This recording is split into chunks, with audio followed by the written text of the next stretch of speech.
for me, my neighborhood's so big, it was obvious to pick Right. my neighborhood. Your neighborhood may not be the best one for you. Right. So a good farm, so if you're talking about neighborhood niche, okay, there's different niches, but let's talk neighborhood. You want to pick a neighborhood that has enough homes with enough turnover. Some neighborhoods are pretty small, or people like don't really move from them. That wouldn't be a great farm. Like, you want to pick somewhere where there's plenty of opportunity.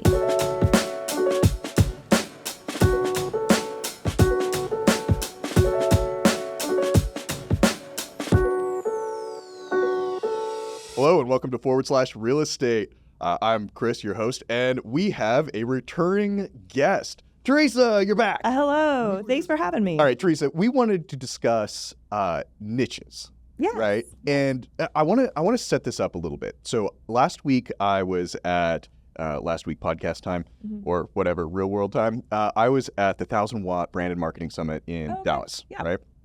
And one of the things that really stood out to me was Brian talking about, he was calling it the undifferentiated realty mass, right? And the idea that if you're all just using the same playbook, then you're basically not different at all, right? Well, the other way to say that in non-realtor language is, if you're trying to be all things to everyone, you're really no things to anyone. Right. Yeah. Right. Exactly. And I know every time we come on here with you, you're always talking about like the different ways that you're trying to slice audiences down to get to, you know, your specific buyer. And okay, and so ideally seller. Ideally. But yes. Yeah. Okay. So walk us through, like, we can start wherever you want. Like, walk us through how you approach that. Sure. And yeah. So one thing I want to say to start with, because I've been doing real estate a long time and I've had a couple reinventions along the way. And I'm very, most recently was over just a decade ago after a divorce. And I did not have resources to put into a reinvention. Right. It was a pretty tough time financially. So I want to say to everybody, you can achieve the goal of really working a niche well without investing a lot of money up front. And I'll say, you know, at that time, I did not focus on a niche. I had it in mind, but I needed to also do deals to like pay the rent and eat. So you can be working in the now and planning for your niche and setting a little money aside so that you can build that niche. So at first it starts with a mindset or a goal. If you have the funds, you can get there quicker, but you don't have to like give up on ever having that differentiation because you're worried about passing up business now. And I still work business that is outside of my target niches. I'm not going to turn down business. Okay, so you gave me a lot to work with there. You know, and maybe the first thing is, when we're talking about, you know, marketing and differentiation, you know, you just said something that was basically to the effect of like, well, I needed to set aside assets that were going to help me with that differentiation. But it does kind of seem like it's sort of almost a little bit in your head, like with the people that you're going it starts with your mind. Right? Like, because you don't have to, in my mind, you don't have to spend money to start to develop that target market. Not to develop. I do think that there are financial resources that at some point you need to invest into your market. Yeah. But I think if you're newer in the business or you're going through a lull, as sometimes happens, that's the best time to actually get your mind right about what you want your business to evolve into. Oh, I really like that one. Okay, because I think that a lot of people, a lot of companies, a lot of real estate agents, when business is low, you know, it's like they start shooting at anything that moves. Well, yeah. And I'm not saying don't take things that come your way, right? But where are you spending your energy, your attention? What's your intention? You can't take your eye off of what you want to grow into because you're having a bad month or a bad quarter. Let's start like slicing down, like what are we actually talking about here? Okay, so one of my dreams, 15 years ago or close to 15 years ago, I moved into a neighborhood. I was new to Austin. I didn't know anybody. And the neighborhood is like 6,000 homes. It's a master plan community. I moved from a place where they didn't have those. This blew my mind. It's like a small city, right? There are towns that have mayors that are smaller than my neighborhood. Yeah. And then, of course, because I'm in real estate, I would drive around and I'd see signs from different realtors. And then, I mean, who I am, I'm like, okay, who are the best ones? Who have the most? I'd get in the MLS. There's no way exactly to search because I wasn't a broker yet. And I couldn't search like this agent did this many homes in this zip code. So I would literally go through home by home, like write that name down. Oh, that's a tally mark there. There's a tally mark there. That's who I identified who the big players were in the neighborhood. And I just said, I'm going to learn. I took the top 5 because there's a pretty good gap between 5 and 6. And I said, I'm gonna find out what they did. I'm gonna find out how they got here, and what would be duplicatable, what would be replicatable, what are the patterns. And so that's how nerdy me did it. And so I thought, what can I do to mimic that? Because I want to dominate this neighborhood. And it doesn't mean it's at the exclusion of other agents. With 6,000 homes, there's plenty of business to go around. But I wanted to be someone who, when people drove around, when people think of this neighborhood, they think of me. Right. So that was 15 years ago. And, last year, I did the second most production in the neighborhood. I lost by one deal. But the people that had one deal more than me are a team of 2 people. So technically, I think that I do win. So anyway, and they're great agents. So it's also like there's plenty of room at the top. Right. But I like the competitive drive. I'm very by the way. competitive. I hope they don't watch this because I don't want them to know. I hope that they do. We'll get them on here with their side of the story. Yeah. So for me, my neighborhood's so big, it was obvious to pick my neighborhood. Your neighborhood may not be the best one for you. Right. So a good farm. So if you're talking about neighborhood niche, okay, there's different niches, but let's talk neighborhood. You want to pick a neighborhood that has enough homes with enough turnover. Some neighborhoods are pretty small, or people like don't really move from them. That wouldn't be a great farm. Like you want to pick somewhere where there's plenty of opportunity. So early days, I thought I would pick 2 neighborhoods.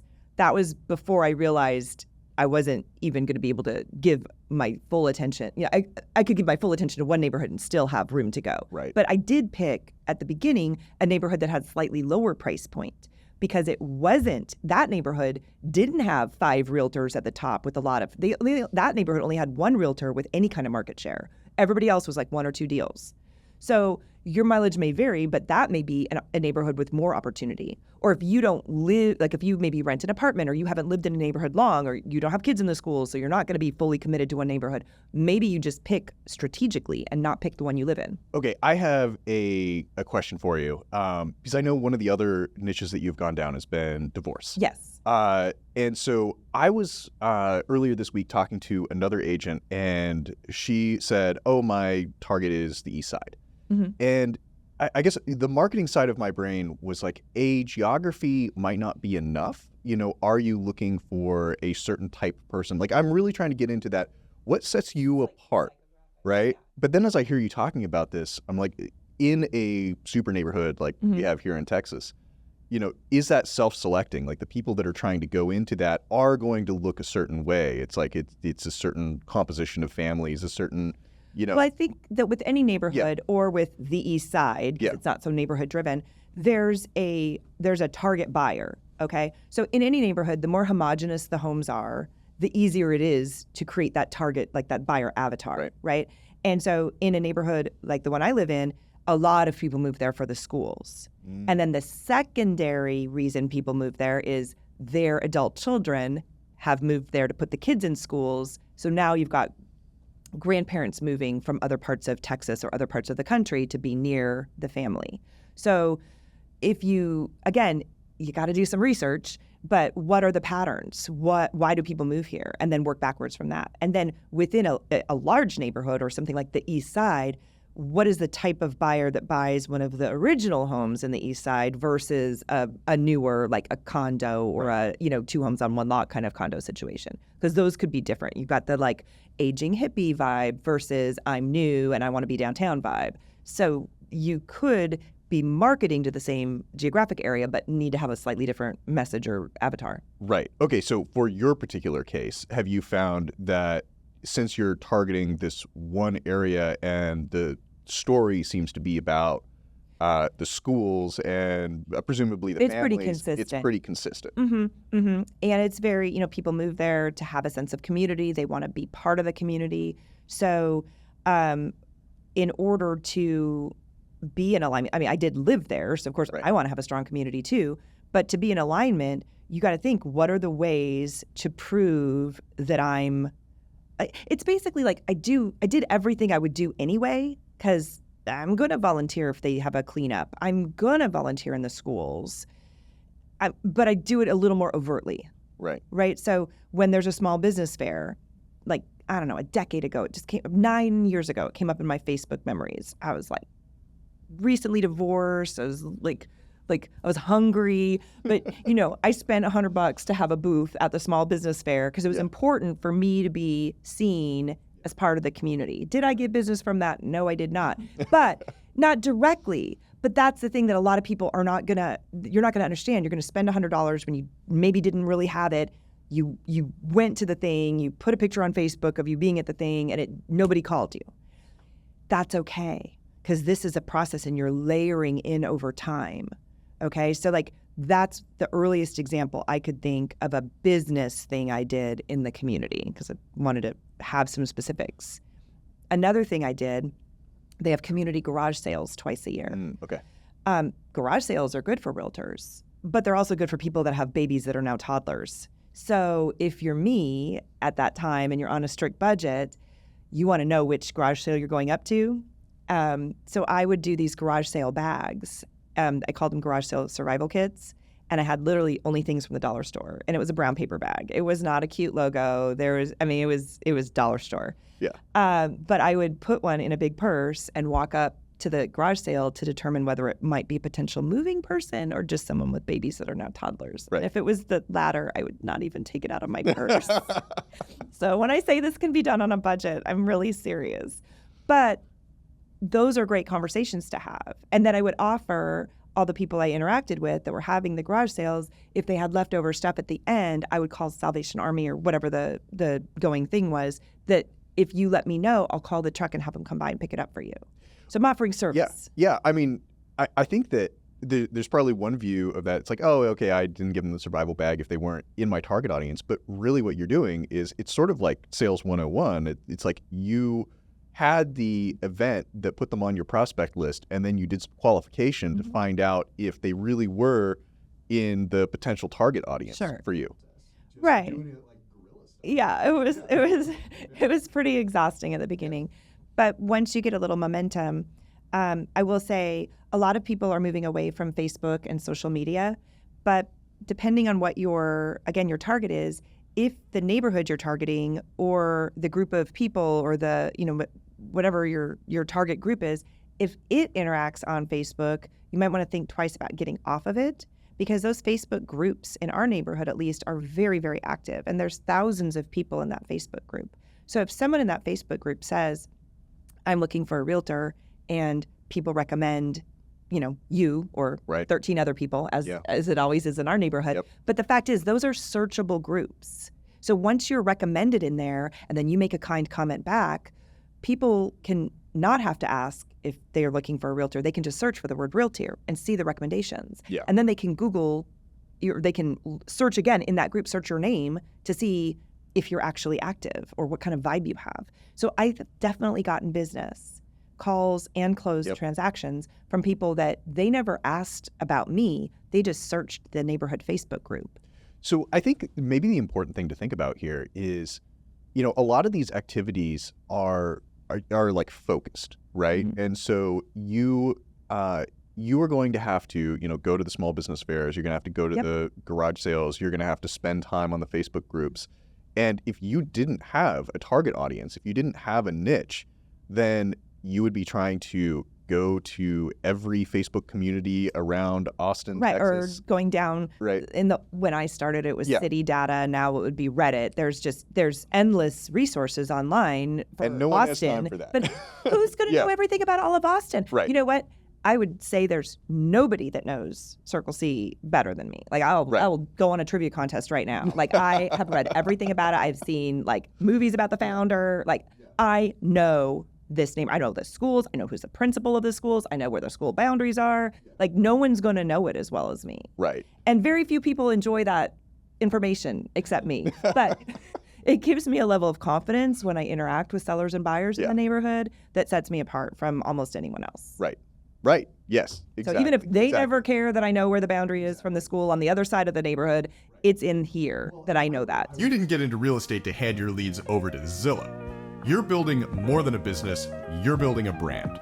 Real Geeks is for agents who are done playing small. You get a high-converting IDX website, a CRM that actually helps you close, and full control of your marketing. So you're not just chasing leads, you're building a machine. Own your brand, scale your business, take the market. Get started now at realgeeks.com. We've done another reconfiguration here, and we have a new guest, Stacy. Stacy's got a marketing background, and I'm at a place where I have more ideas of what to do in Circle C than I can implement on my own. And so she came to me with one idea, and I was like, oh, we could do even more. Yeah, we were at the Real Geeks conference, and I literally was in the hotel room, and I just sleeping, and I don't know, it just came to me. And so the next day, I'm like, hey, I need to talk to you real quick. I just had this idea.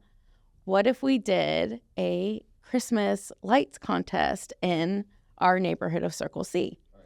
And so that was in late October, and we implemented it that December. Yeah, we jammed. So it was.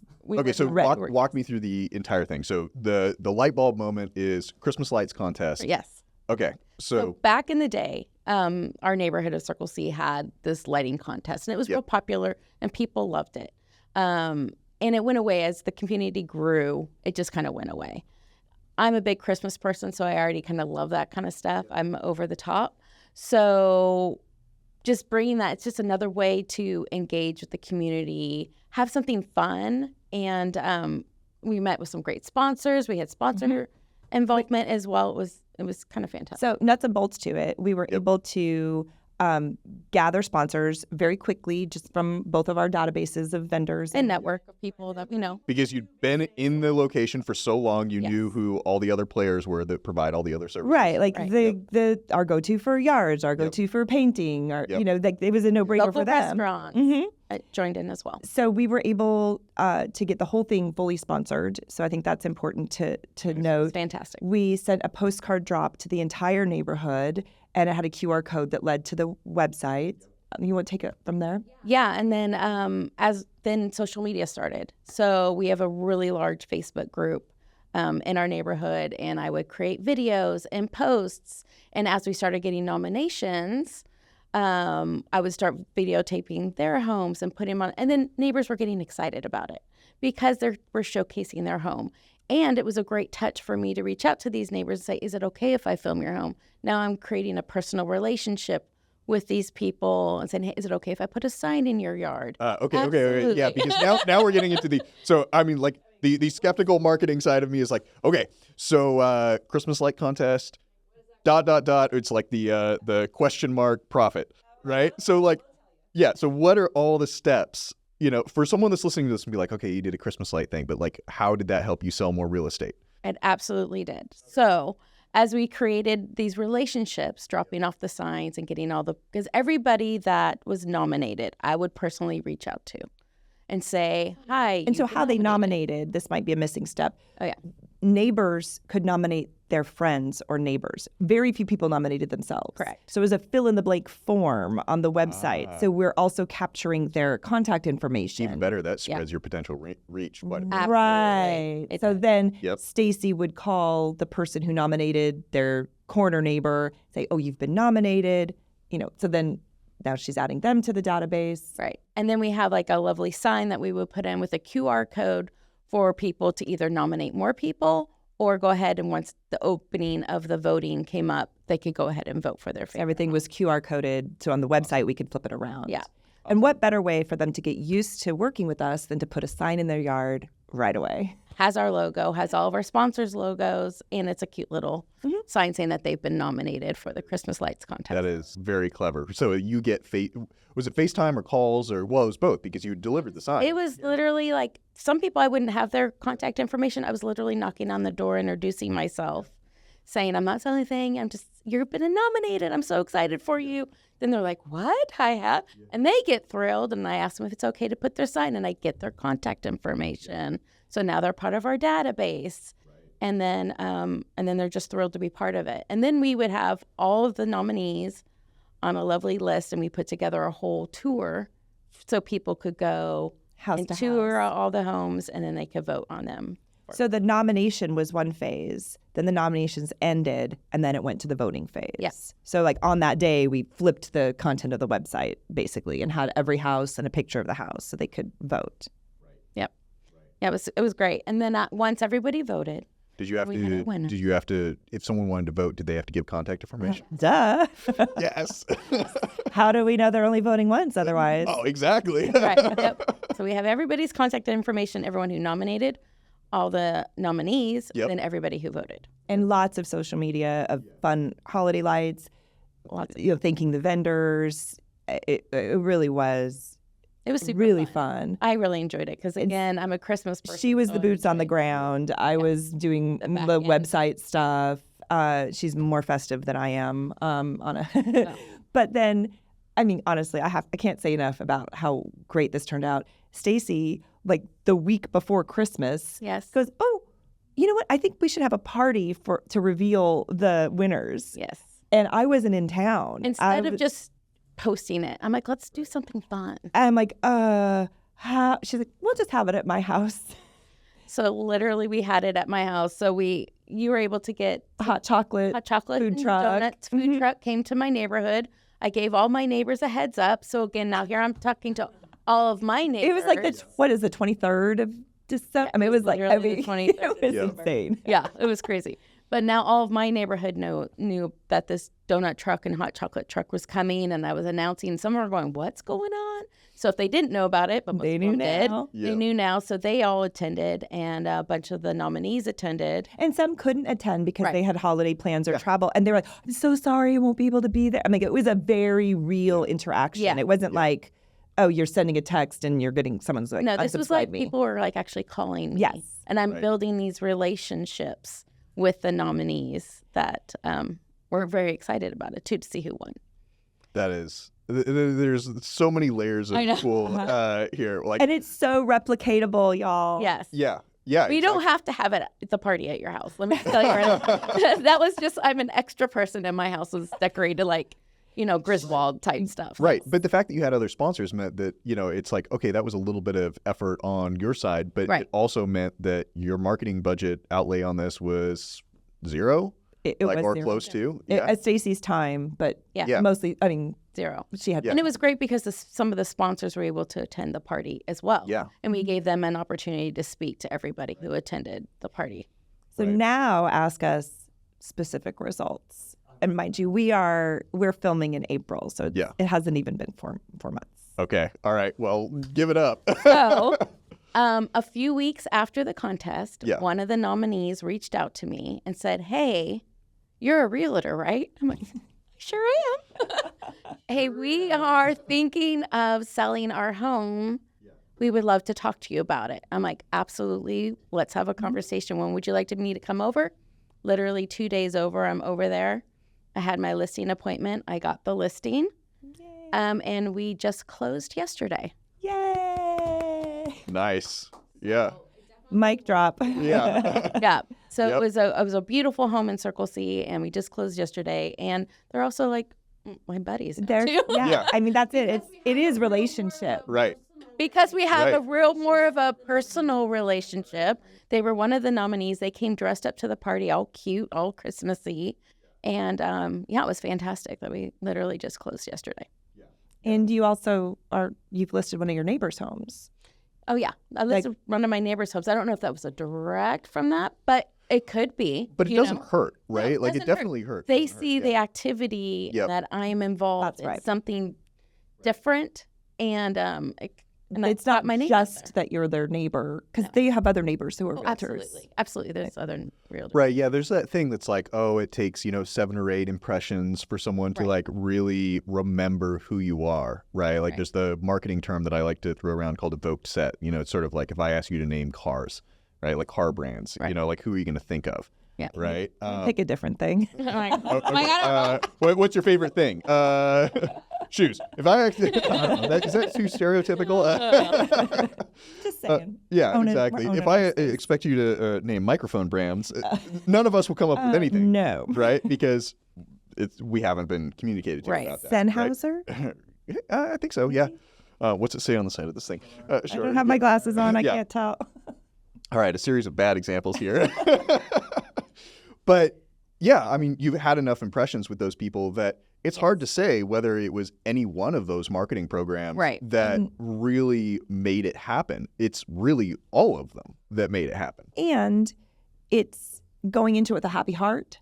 Like, we really did want to bring joy. Like, and it doesn't hurt to have your name and your company name associated with something that's joyful. Right. Exactly. Okay, so what about the, like, we heard one closing already. That's awesome. But like, how many people did you add to your database? I mean, it's close to 300. Yeah. Awesome. And we do send a monthly newsletter, and I added all of them to receive our newsletter, and we only have had two people unsubscribe. And what about like open rates and stuff like that? Have you looked at Our newsletter open rate is like 50%. We could do a whole nother episode on the newsletter. It's pretty It's great. remarkable. And also, it's more than just, in our database. They're actually like, I've added them onto my Facebook, my personal Facebook. They real. actually comment on, I've really created relationships from this. Yeah. Right. So it's been fantastic. Okay. So what, I mean, that We'll is be doing it again. What do you think is the like the magic that was sprinkled over the top of that promo? Because we've heard, I mean, if you go and read duct tape marketing, or you go listen to a bunch of realtors, they'll be like, you should do local things, right? Right. But there's some magic to this, right? Oh, and maybe it's the passion that you brought to it. But I think it was just, I wasn't trying to. It was really just because I just love Christmas, and it was fun, and I thought it would be a fun thing, but it would also be a great marketing thing for us too. And I really personally, like I mentioned, I really do like Christmas, the lights, and our neighborhood hasn't done that in so long. And I wanted to bring that back because I always thought it was such a special thing to do. When my kids were little, we would drive around and look at all the lights, and it was just kind of fun back then. And we just hadn't had that little magic in a while, and I thought that would be fun to bring back. Yeah, so it's like the personal passion. It was real. It was real. It was real. There was no, we weren't trying to. So it wasn't like you went to ChatGPT and was like, I'm going to do a live event strategy, and No, it's very and there's no organic. soul to it. Very organic and very personal, and it would really be me door to door introducing myself with no other ulterior motive than putting a sign in, hoping that they won for their lights and creating those relationships. It's like, what's up with the Velveteen Rabbit, where it's like they discover he's real. It's like I've seen marketing for Christmas lights. I mean, that's when she brought it up. That's why I was like eager to talk about it with her, because I've seen it marketed 1,000 times. I know I'm not capable of doing all of that and committing to all of that it would take. So I do think having two people was essential, and having one of those people genuinely love Christmas, I would recommend. Yeah. That was a nice bonus. Yes. But we do live here. We do want Christmas to be fun. Yeah. It was easy on that front. All right. What else have you guys been doing to So I wanted to just share this is a smaller thing, but when you live in a neighborhood and you work with as many buyers and sellers in the same neighborhood as we have, and you know as many people with kids that are in school age, you get asked to participate in a lot of school activities. Now, again, we were both in PTA. I was in PTA all the way through. But I'm talking about like your past client, their kid is now selling cookies, their kid is now on the lacrosse team. So there are wreaths to buy, there are poinsettias to buy. Ads to buy and programs. Yeah. So I want to say that can be daunting when you're new and you don't have the marketing budget set aside.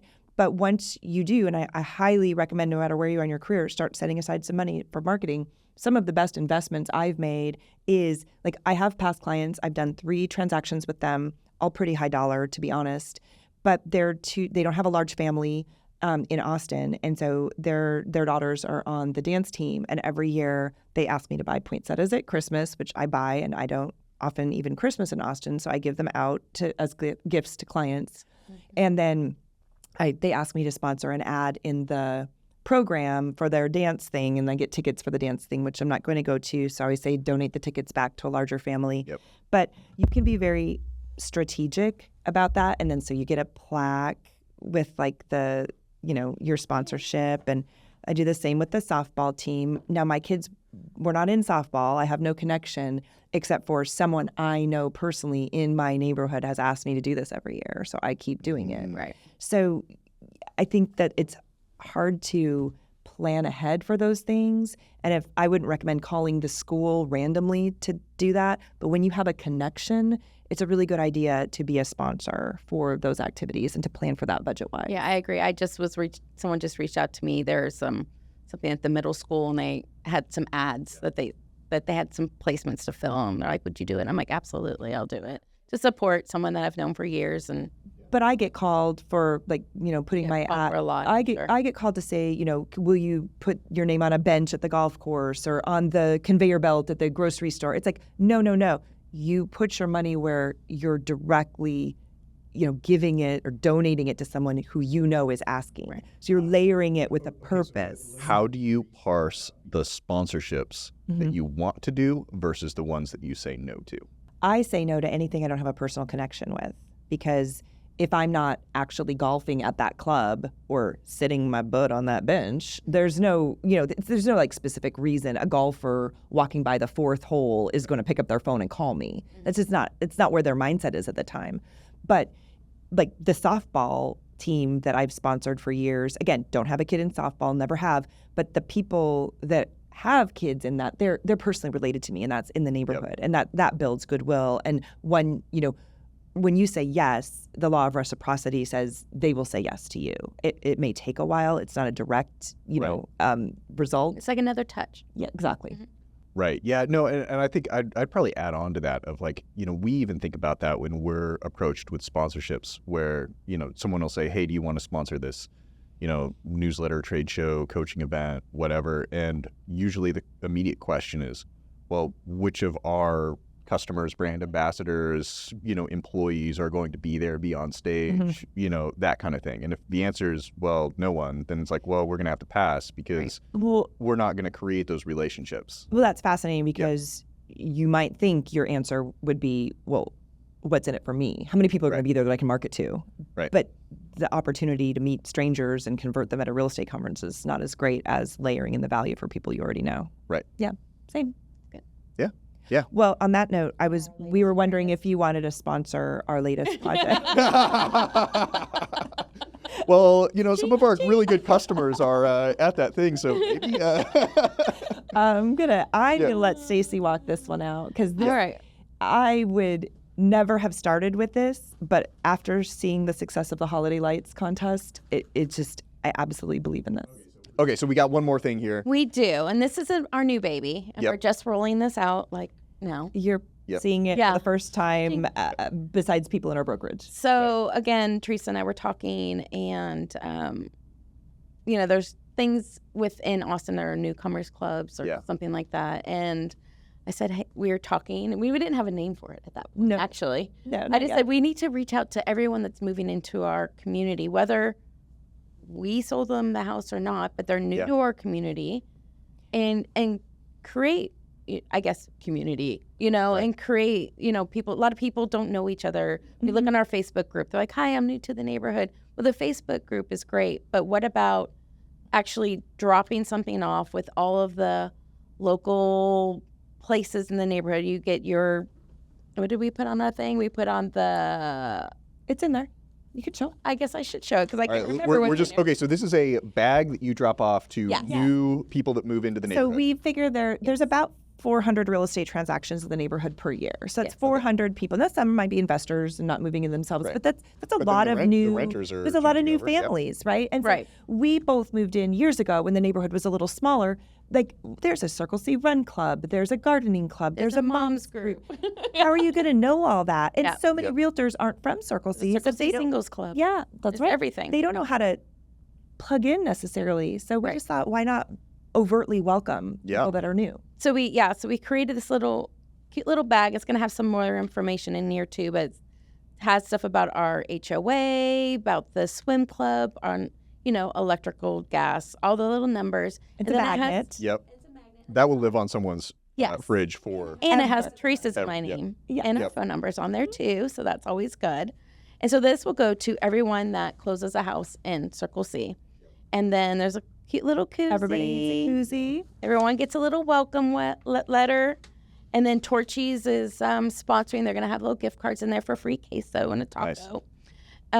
So these will be dropped off. And then as well as we're going to have monthly meetings at Torchy's and invite everybody. as a In community. person. In person. Torchy's is literally in our neighborhood.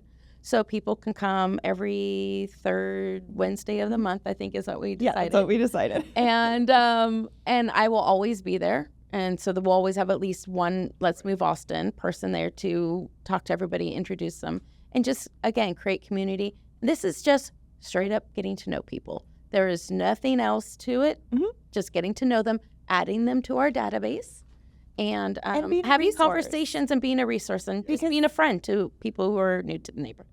Lots of people move here that they're not from Austin. So Right. like, think of the things you want to do when you first move in. Like, what are the schools like? How do I meet other third grade Right. parents? That room's got to be painted. Well, we've got connections for all of those things because Right. we've lived here just so long. Yep. So we can introduce them to trusted vendors and groups that already exist, so they don't have to feel so isolated. I think when I moved to Texas in 2012, the first connections that I made in the neighborhood were my realtor introducing me to other people that he had sold, Right. homes to. Yeah. So it was a natural thing. And you're absolutely right because, Austin, I think Americans compared to other countries are uniquely, like transient, I guess would be the technical term, but like they move around a lot. And making those friends as adults really hard.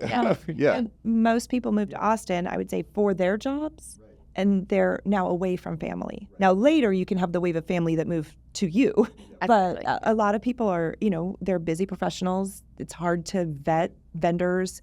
It's just hard to get to know people anymore, And especially, I think, post-COVID. yeah, and want we're that to be fun. we're just going to be the resource for them. And like she said, and there's so many different groups in Circle C that we can get them. We can involved connect to. them. Yeah. Okay, Theresa, I know you have to run. So let's wrap this up. Okay, we covered so much. If you guys have awesome ideas, definitely leave them down below.